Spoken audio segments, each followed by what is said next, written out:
Hey everyone, Theo here. Today I'm reviewing the Bigme HiBreak Pro, which is an Android 14 phone with a 6.1-inch e-ink display, and this supports 5G cellular. First of all, disclaimer, this is a review unit provided by the company, and in this video I'll just present to you my findings so that you can decide whether this is worth the money. The price of this phone at the time of review is $439 US, which may or may not include free shipping depending on your location. And currently there is only the black and white version with the 300 ppi e-ink display. Oh, by the way, this video review is going to be quite long, so if you guys want to save time, you can check out the text review that I have already written on my blog. The link is in the video description below. This phone is a substantial upgrade over the Bigme HiBreak Pro that was released in 2024. There are many new features added and some of the upgrades are quite substantial. The processor is better. There's now a fingerprint scanner. The stereo speakers have decent audio quality, but the volume is kind of low. So 50% on this phone is the equivalent of 0% volume on other phones. Battery capacity has increased from 3,300 to 4,500. And the battery life of this phone is pretty good. So the battery life can last for a day easily or two. There's now support for 5G cellular, and the SIM tray can hold 2 nano SIM cards. There is GPS, infrared, RAM has increased from 6 gigs to 8 gigs, and storage capacity from 128 gigs to 256 gigs.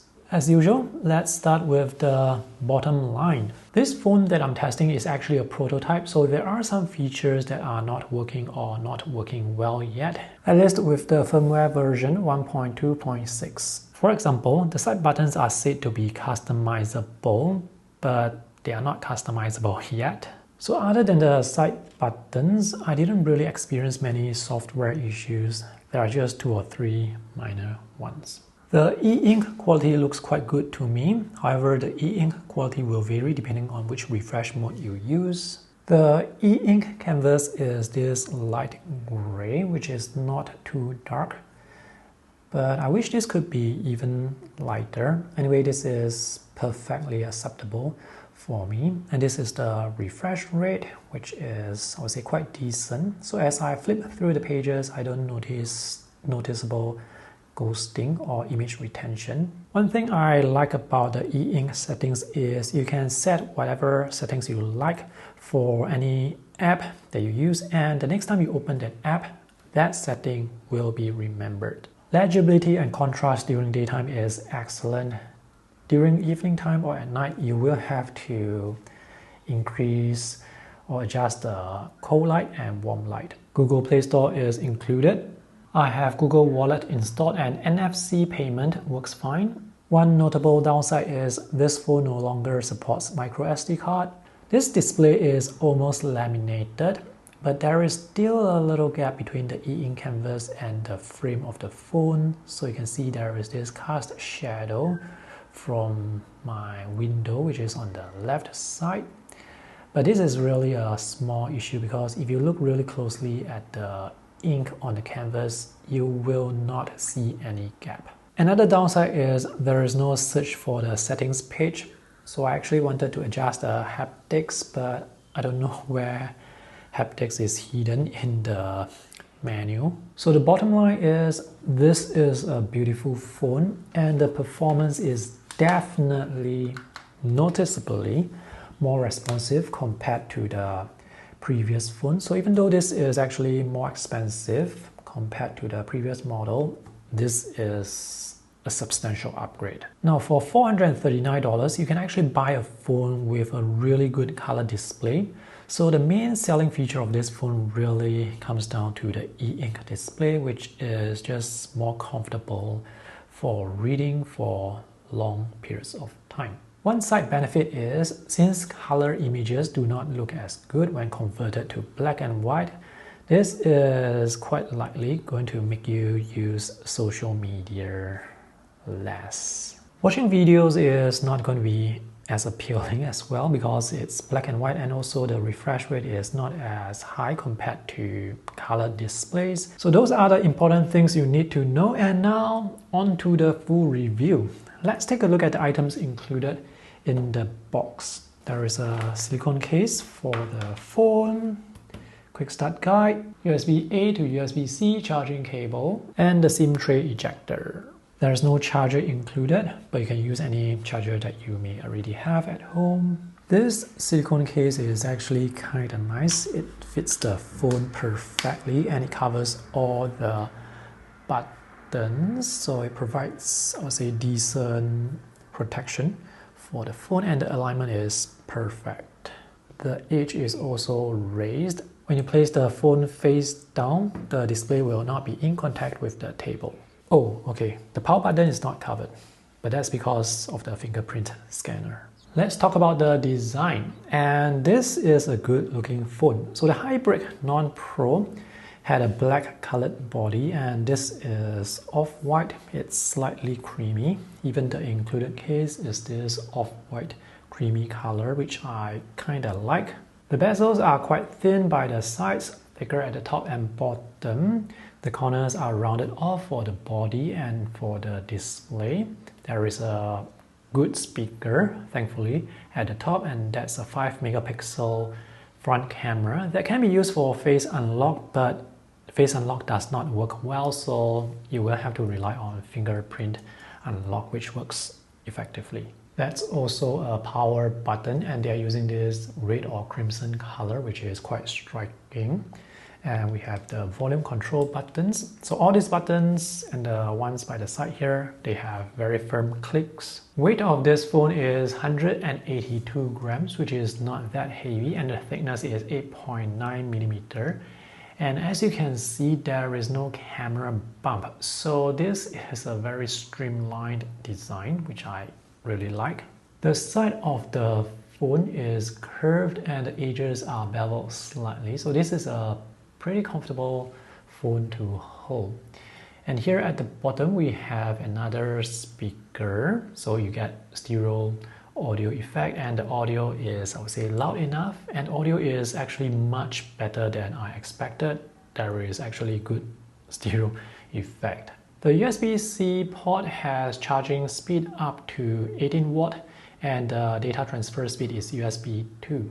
When you remove the SIM tray, make sure you do not insert the SIM ejector tool into the wrong hole, because one of the hole there is actually the mic. This SIM tray can hold 2 nano SIM cards, and there is no longer any slot for the SD card. On the back, there is a 20 megapixel camera, and there is a flashlight. I'm not sure what material this is, but it's matte textured and it feels kind of nice, and that's the Bigme logo. This is a pretty good looking phone to me. I like the black HiBreak phone that I reviewed several weeks or months ago, and I like this color as well. Let's take a closer look at this e-ink display, which is said to be using e-ink Carta 1002. The resolution is 824 by 1648, so the aspect ratio is 2:1. The PPI or DPI is 300, and the visuals look pretty sharp. Now, if you look very closely at the text, you may see some dry ink effect. You can control the e-ink quality using the settings from the e-ink center.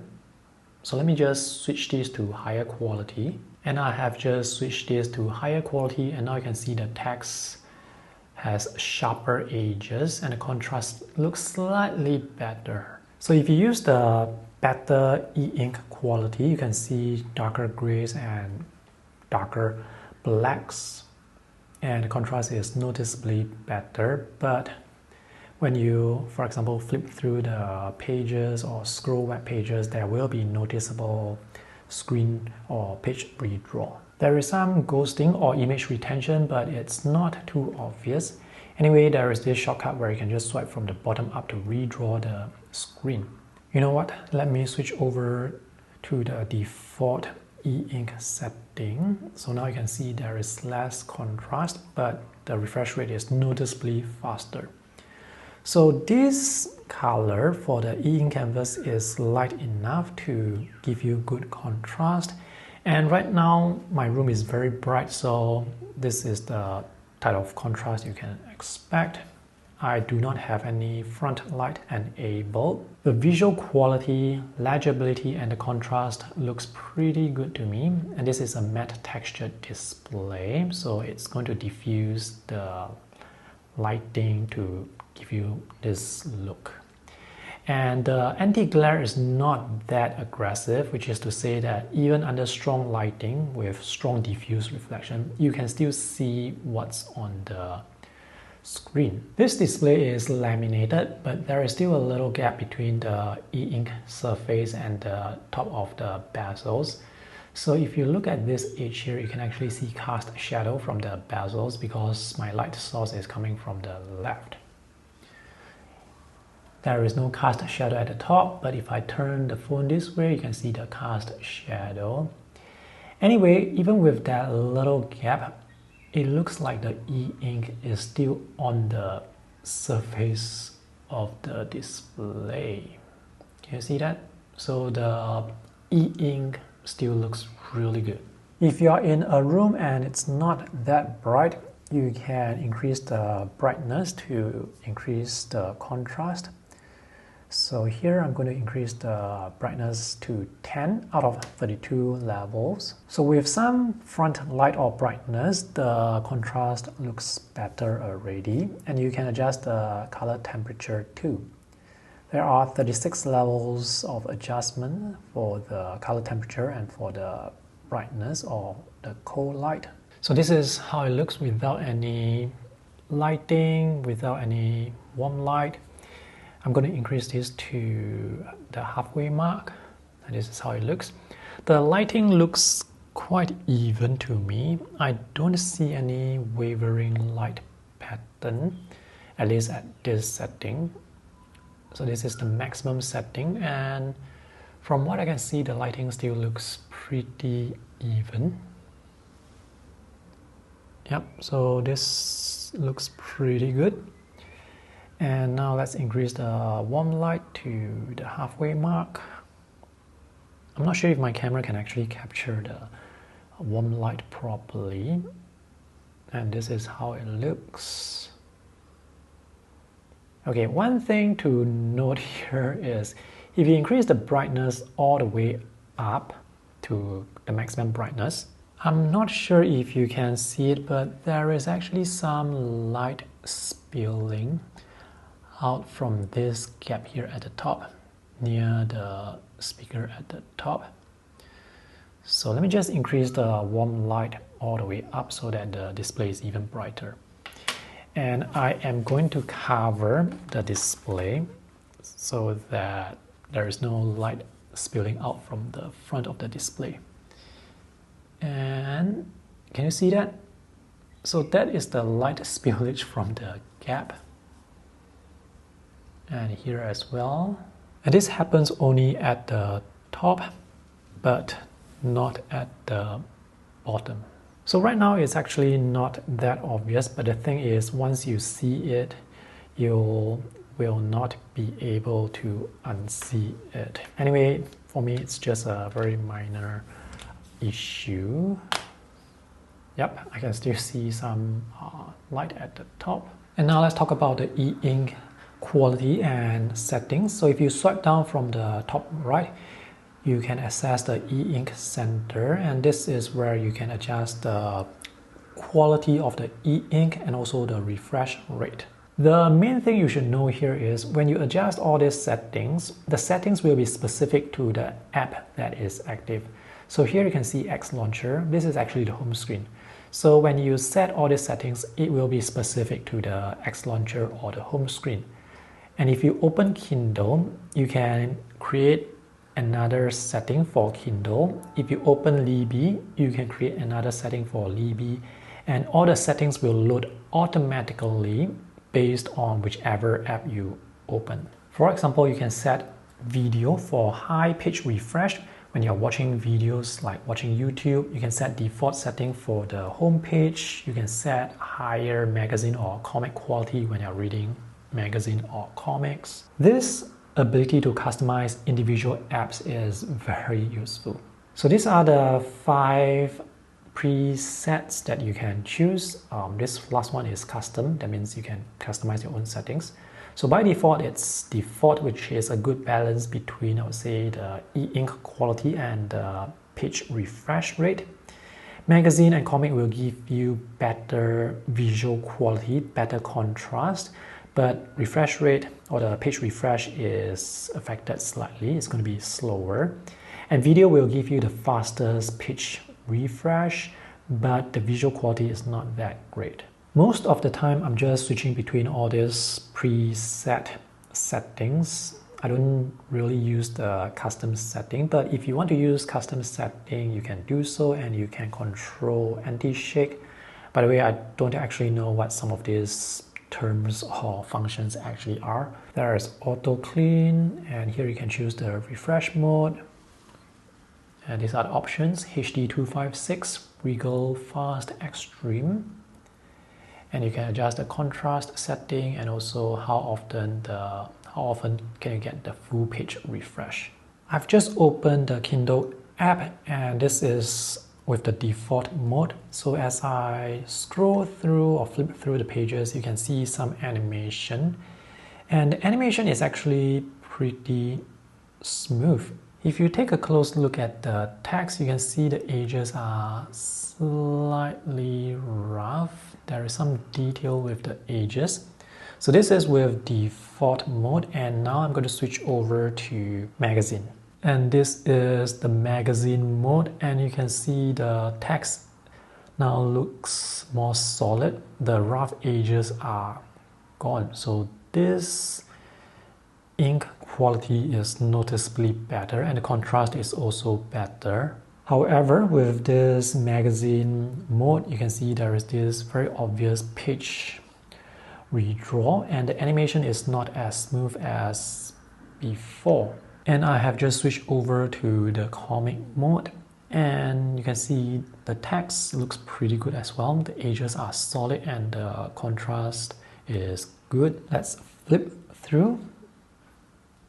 So what I noticed here is the page seems to redraw faster at the start and then starts to slow down. Yeah, so if I flip through, you can see there is some page refresh, but it seems like the page would flip through fast, like this, fast, and then slows down. It's quite subtle, but if you switch between magazine and comic, you will notice that slight difference. And this is the video mode. So when I flip through the pages, you can see they flip through really quickly, and the animation is even smoother compared to the default setting. But if we look close at the text, you can see the rough edges. And now let's look at comics. Now, the comic reading experience on a 6.1-inch display is not ideal because the text is gonna be too small unless you like zoom in, and if you have to zoom in and out so often when you're reading comics, the experience is also not ideal. So this is a comic book from Kindle, and as I flip through the pages, the animation is quite smooth because I'm using the default mode. Image quality with the default mode is, I would say, so-so. So if you look at the grays here, you can see this texture, and also if you look close at the text, you can see the dry edges.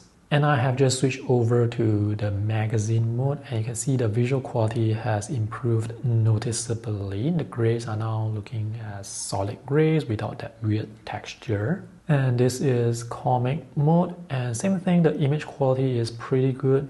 The grays do not have that weird texture as well, but the grays are not as dark compared to magazine mode. So magazine mode actually gives you better contrast. So how dark you want your grays to be is just personal preference, so you can choose between magazine or comic mode. So if you turn the page right now with comic mode, notice the page redraw. Yeah, it looks like the images are flickering. And I have just switched over to magazine mode, and the grays are now darker. As I flip through the pages, you can see very noticeable page refresh or redraw as well. Personally, for me, most of the time, I'm going with default because the page redraw, flickering or flashing is distracting to me. The next thing I want to show you is Google Maps. So there is GPS in this phone, and if you're driving, you can actually get audio directions on how or where to go. The issue with Google Maps and also some other apps is due to the limited number of gray levels from this e-ink display, some of the grays cannot be seen clearly. So if you look at this color display, which is an OLED display, you can see the darker roads here. These are the side roads or the smaller roads. But on the e-ink display, you actually do not see the smaller roads or the side roads. If I zoom in, okay, let's zoom into this junction here. Yeah, so can you see all these small roads here? You don't actually see them here. Now, if you look really closely, you can see hint or traces of the road, but the contrast is not that obvious. I have just switched over to the magazine mode, and now you can see the roads more obviously. But with magazine mode, remember, when you move or pan the map or you move around, there is this very distracting redraw. So yeah, that's the compromise with e-ink displays right now. And now we are back to default mode where we have very smooth panning, but you can make out the roads, and also there are actually buildings. So you can see all these light gray shapes. These are buildings. If I zoom in with default mode, I cannot see any buildings at all. And this is magazine mode, and now you can see the buildings. And with comic mode, the buildings are also not that obvious. Let's look at web browsing. So web browsing experience is okay, and web browsing experience will vary noticeably depending on which refresh mode you use. So this is the default refresh mode, and as I scroll down, you can see the animation is quite smooth. If you look close, you can see the text has rough edges and the links also have rough edges. So this is the quality with default mode. I have just switched over to magazine mode, and now you can see the text looks better. The rough edges are gone, so the text looks more solid. But now as I scroll, you can see there is more obvious page refresh. And this picture looks kind of too dark for me. This is comic mode, and the image still looks kind of dark. The text quality is as good as magazine mode, but as I pan or move, you can see the very obvious redraw and flickering. Now, what Bigme can do to improve web browsing experience significantly is to give us the ability to customize the side buttons here with page up and down. So when you press the button, it will move one page down, and you won't get that, page refreshing every time you move the page down.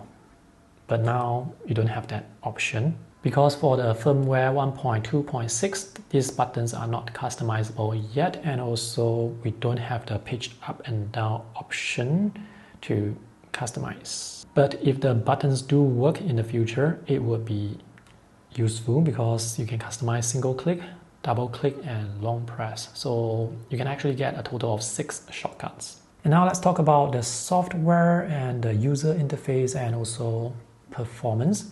So this phone is running on Android 14, and this is Bigme's UI on top of Android 14. One downside here is there is no search for the settings. So if you want to find any settings, you have to go through all the menus. And the menus and the functions here are arranged a bit differently compared to stock Android, because all these options are customized or designed for an e-ink display. So if you tap here, you will see that there is no brightness control because e-ink display uses front light and warm light for brightness. It's not the LCD or OLED brightness. Let's look at screensaver. So this is the always on display. I have set it to show the clock and calendar. Oops, let me just move the navigation bar out of the way. So these are the 4 different options you can choose for always on display. I'm going to set this, I'm going to apply, and once you set this, make sure you go out of the settings. So let me power this off. So this is the always on display. You can set the timer or the clock here to refresh every few minutes. So I've set it to refresh every 5 minutes. So the clock here is actually not precise. I can see the battery life. I can also see the date and the day, and this is the calendar. Depending on how you set the settings, you may or may not be able to see some notifications here, but the notifications will not remain here. So when you have an alert coming in, the alert may appear here and then disappear. So when that happens, you can actually pick up the phone like this, and the lift to wake will work, and you can see your notification, and you can unlock and go inside. So remember earlier I said you should quit the always on settings page, because if you don't do so and you unlock from here, it will go back to the always on settings page, which is weird. Always on display will drain about 1% of battery every 2 to 2.5 hours. Based on my past week of usage, I would say always on display will drain around 3 to 4% overnight, which is okay for me. Now, if you have the display like this without the auto sleep on, like if you have this permanently on like this, wow, the battery life can drain very quickly. So even though the page is not refreshing or redrawing and you're not scrolling, the page looks static, this is going to drain 3% per hour. So make sure you set your auto sleep time to something of your preference. So when the phone is sleeping and it goes to always on display, the battery is not going to drain that quickly. Let's talk about this navigation bar here. So when you tap on it, you can see nice shortcuts, and if you tap here, you can customize the shortcuts, or you can go into the settings page and locate this page to customize the shortcuts. And if you do not want to use the navigation bar, which is actually very useful, you can disable it here. There is Google Play Store pre-installed, so this will let you install whatever apps you can find. You can install banking apps and Google Wallet, GPay, and you can use NFC for payment. Now, for banking apps, you cannot use the face unlock because it does not have enough security clearance, but you can use fingerprint unlock. You can see Nova Launcher here, which is a custom launcher. So you can actually install your own custom launcher and use that as the main launcher instead of the Bigme launcher, which as you can see is quite basic.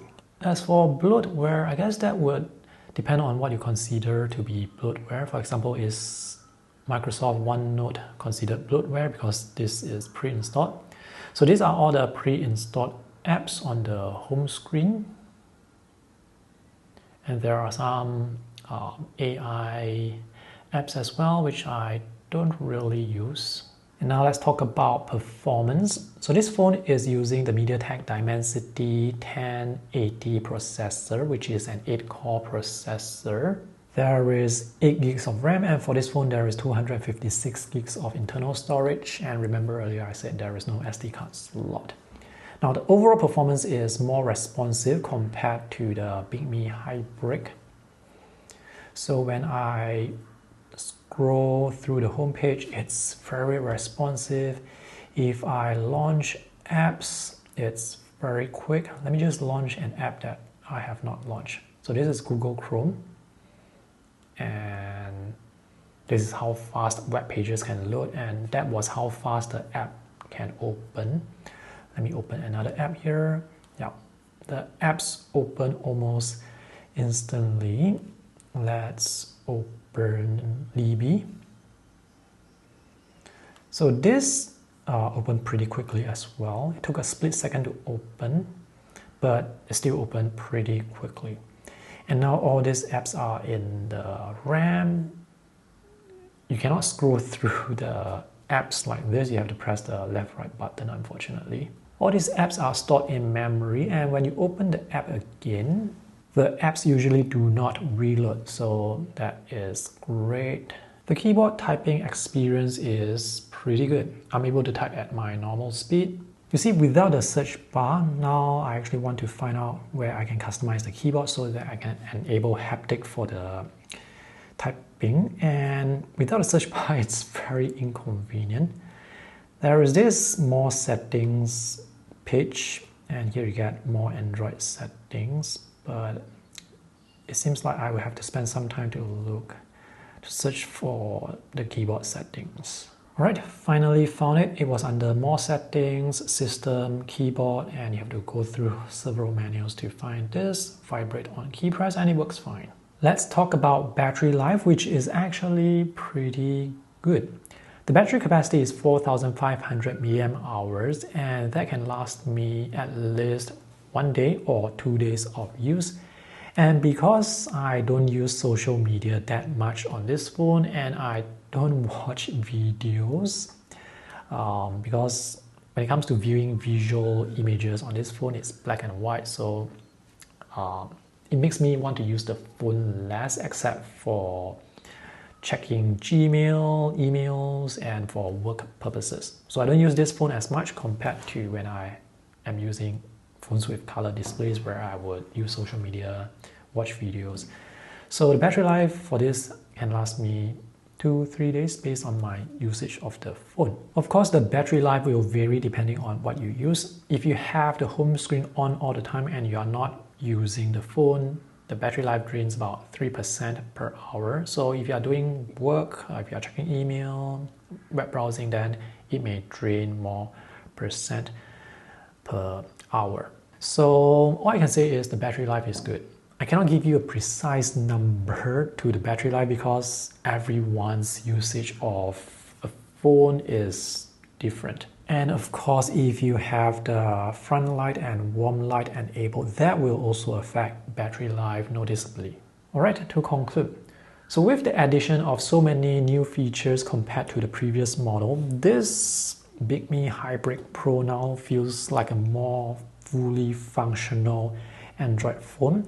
And of course, this is not going to be as good compared to Android phones with color displays, but this is made for a very specific target audience, for people who prefer to have something, a device with an e-ink display. This phone looks good to me and it works quite well, except for some of the software features that are not enabled yet, but otherwise I didn't really experience major software issues. Call quality is decent and the audio quality from the speakers is way better than I expected, which is a pleasant surprise because usually speakers is the first thing that gets sacrificed.